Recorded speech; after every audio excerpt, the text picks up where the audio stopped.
Chapter 9. It's called Base Camp. They decided the first thing they should do was build a camp in the furniture forest so they could keep a close eye on the Emporium. Virginia wanted to go up the sycamore tree and see the beetles, but Darkus thought they should wait until Humphrey and Pickery were out, and Bertold had strongly agreed.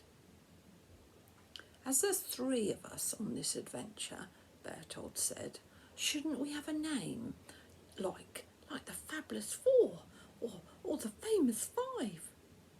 No, Virginia screwed up her face. We're not having a name.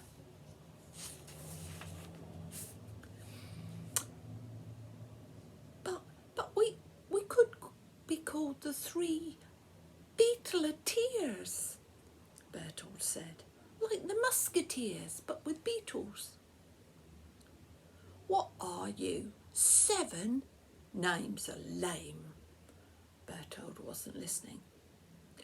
Oh, we could be a gang called the Beetle Boys, he said, and girl. Can I tape his mouth up? Virginia asked. He's getting on my nerves. Darkus laughed. How about pug detectives? Bertold tilted his head, looking hopefully. I'd rather eat my own leg than be in a gang called the Bug Detectives. Virginia shook her head and changed the subject.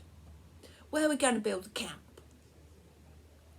It needs to be a place far away enough from the Emporium that we can make a bit of noise and not be discovered, but with a clear view so we can see into all the windows, Darkus reasoned. Well, that's going to be in the back left-hand corner, Bertold said. The sycamore tree obscures the view from the right. We need to make proper paths through the furniture, Darkus said, so we can move around quickly and disappear if we need to. Can we make booby traps? Bertold asked. In case someone tries to follow us here. That sounds good, Darkus nodded enthusiastically. Oh, what about explosions? Bertold's nostrils flared at the thought. In the booby traps, I mean.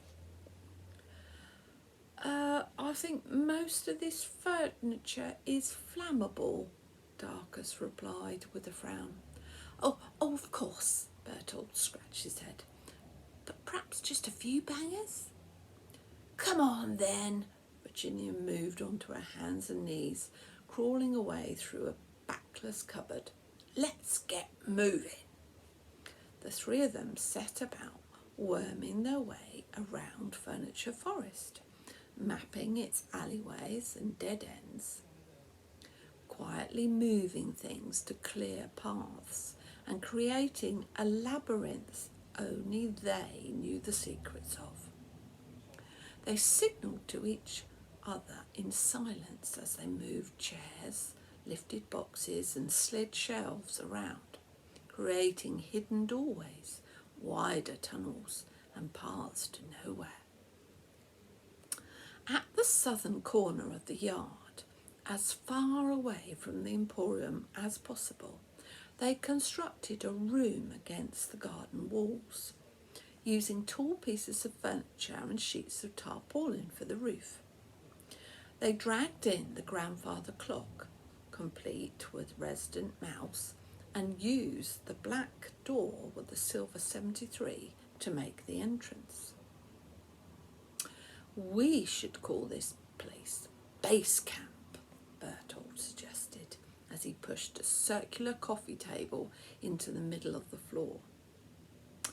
That's what you call the camp on a mountainside, just before you get to the top. Darkus was rearranging the shelves in a metal unit to make a wall. Base Camp. He tried out the name. That's good. Look at all this amazing stuff I found. Virginia came through the door with an armful of goodies, which she unloaded on the sofa. A telescope for spying, an oil lamp, some string, always useful, a mirror, and a car battery. Oh, this is nice. Bertolt picked up the brass telescope and peered down it. We could use it to see into the Emporium. They don't call him Einstein for nothing, Virginia teased. I wonder if Pickering and Humphrey got into the bedroom last night, Darkus said. He'd been worrying about the beetles all day. That armchair is really heavy and I wedged it under the handle so they couldn't turn it. We could take the telescope and find out. Virginia grabbed it out of Bertolt's hands. Darkus nodded, looking about. We've pretty much got the camp built now. Okay, shrugged Bertolt. They made their way through the newly constructed tunnels to a lookout post in line with what appeared to be Humphrey and Pickering's kitchen window up on the first floor. Ooh, look at that! Bertolt pointed at a languishing crystal chandelier poking out of a suitcase. Oh, can we bring that back to base camp on our way back? Virginia had climbed to the top of a tall chest of drawers and poked the telescope out through a hole in the tarpaulin. I can see one of them in the kitchen, she whispered. He's putting on his coat. She turned round. Do you think he's going out? We could go round the front and check, Darkus suggested. Virginia shimmied back down the chest of drawers. Go, go, go! Oh, I miss him. The three of them scrambled over to a ladder they'd strapped to the wall. Scaling it and dropping down the other side, they ran through Uncle Max's flat and out into the street. Looking up and down, they could see no sign of the neighbours, so they pelted across the road and burst into the empty laundrette, throwing themselves on the ground behind a row of machines in the windows. There he is, Darkus said, breathless, pointing across the street. That's the skinny one. His name's Pickering.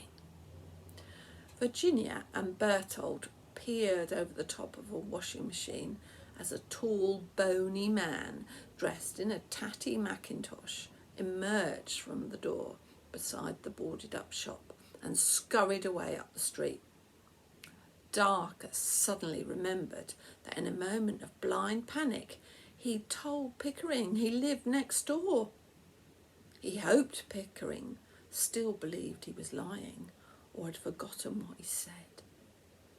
He was about to tell Virginia and Bertolt when the grey door opened again. He grabbed them and pulled them down behind the machine.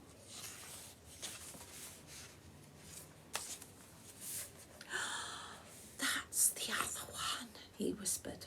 That's Humphrey. He's ginormous,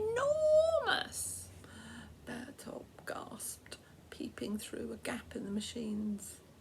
Humphrey plodded off in the opposite direction to Pickering. I know, Darkus agreed. He's the one that said he wanted to put me in a pie. Wait, Virginia looked at him. If they're both out, surely now is a good time to meet the beetles and see the mountain. Bertolt swallowed. Isn't that breaking and entering? Only if we break something, Darkus said, grinning at Virginia. We're not going to steal anything, and if we're quick, we can be out of there before they get back. Virginia tried to reassure Bertolt. It's dangerous, Bertolt pointed out. Danger is my middle name. No, it isn't, Bertolt muttered, fidgeting nervously with a loose thread hanging from his blazer cuff. It's Winifred. Come on, Bertolt, Darkus cajoled. I swear you've never seen anything like this before. and it might help my dad. Bertold gave the tiniest of nods with the unhappiest of faces.